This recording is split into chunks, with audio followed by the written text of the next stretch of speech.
L'épouvantail qui voulait voyager. Une histoire de Hubert Benkemoun et Hervé Le Goff.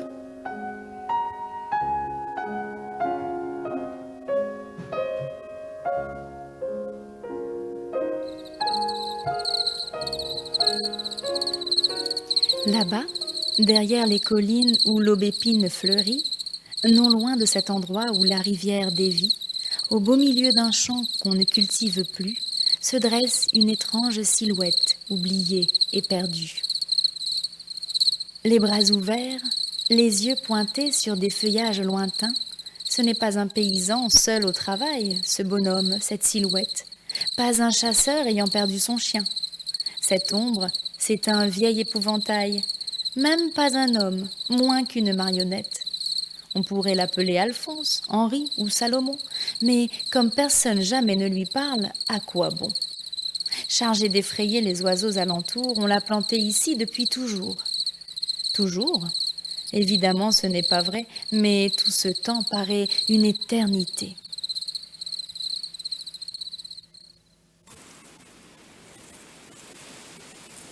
Pour ses pieds, on a récupéré 2 vieilles bottes en caoutchouc troué. Pour ses mains, 2 gants bourrés de crin. Sa veste rouge aux gros boutons dorés a servi dans la fanfare d'un village des environs, à un ancien qui jouait du cornet à piston. Son large chapeau déchiré en lambeaux couvre une passoire qui lui sert de tête. Pour faire ses yeux, on a taillé 2 rondelles de bouleau et pour ses dents, des morceaux d'assiette. Avant, les corbeaux le craignaient, les merles le fuyaient en l'apercevant ainsi planté, les étourneaux l'évitaient, même les hirondelles dans les parages ne se posaient jamais.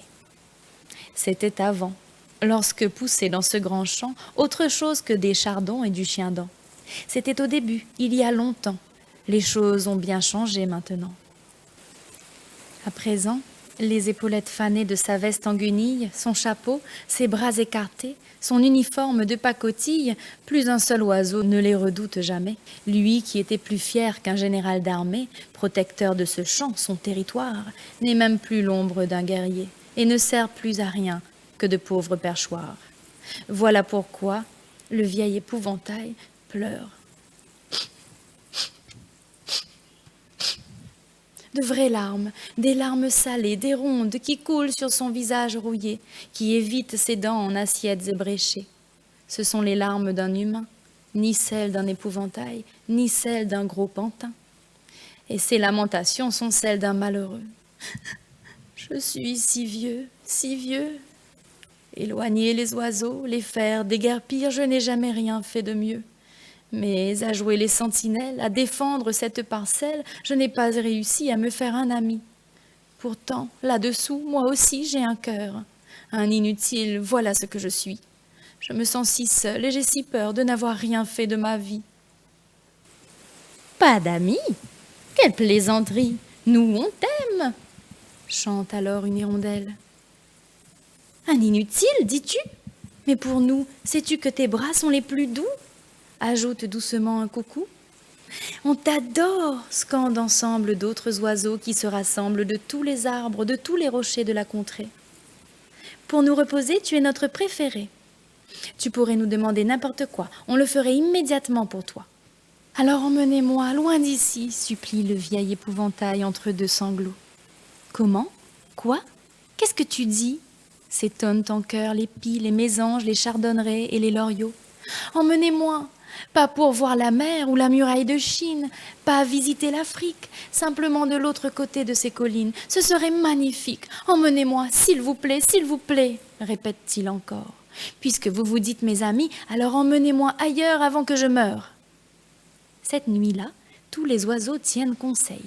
Dans aucun nid on ne dort, on a autre chose dans la tête. On discute jusqu'au lever du soleil. C'est décidé, il faut tenir la promesse faite.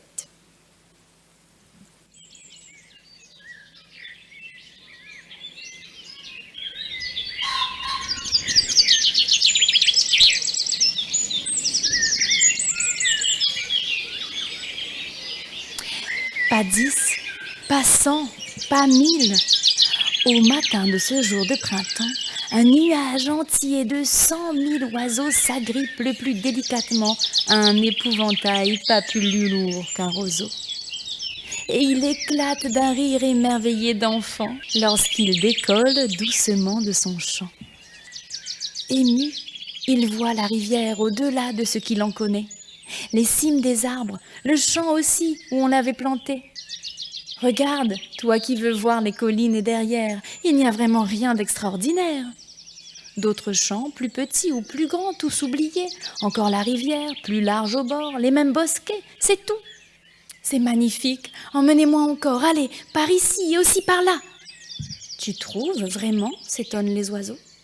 Oui, c'est magique, encore par là-bas. Il vole ainsi des heures, des heures. Ses amis se relaient pour ne jamais avoir à le poser. Et puis tout à coup, il l'aperçoit. Elle est dans un champ. Il sent son cœur qui bat. « Descendez, s'il vous plaît !» se met-il à crier.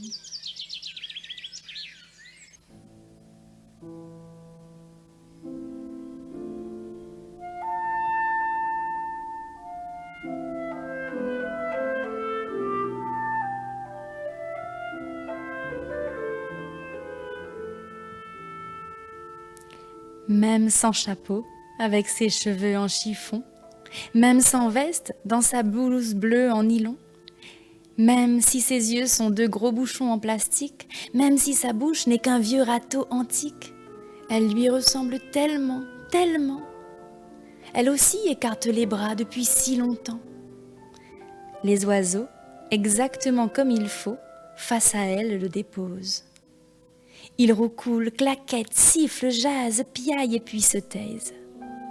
Les deux épouvantails n'ont pas besoin de l'aide des oiseaux. Cela se passe en un instant, sans le moindre mot. Ni lui qu'on n'appelait jamais, ni elle qui n'a pas de nom. Leurs bras se referment à jamais l'un sur l'autre pour de bon. Ils sont toujours là, quelque part dans un champ. C'est un arbre aux deux troncs enlacés à présent. Sa ramure est immense et abrite les amours de 200 000 oiseaux qui s'y posent souvent. Cet arbre est pour longtemps, à jamais, un toujours qui mesure plus que l'éternité.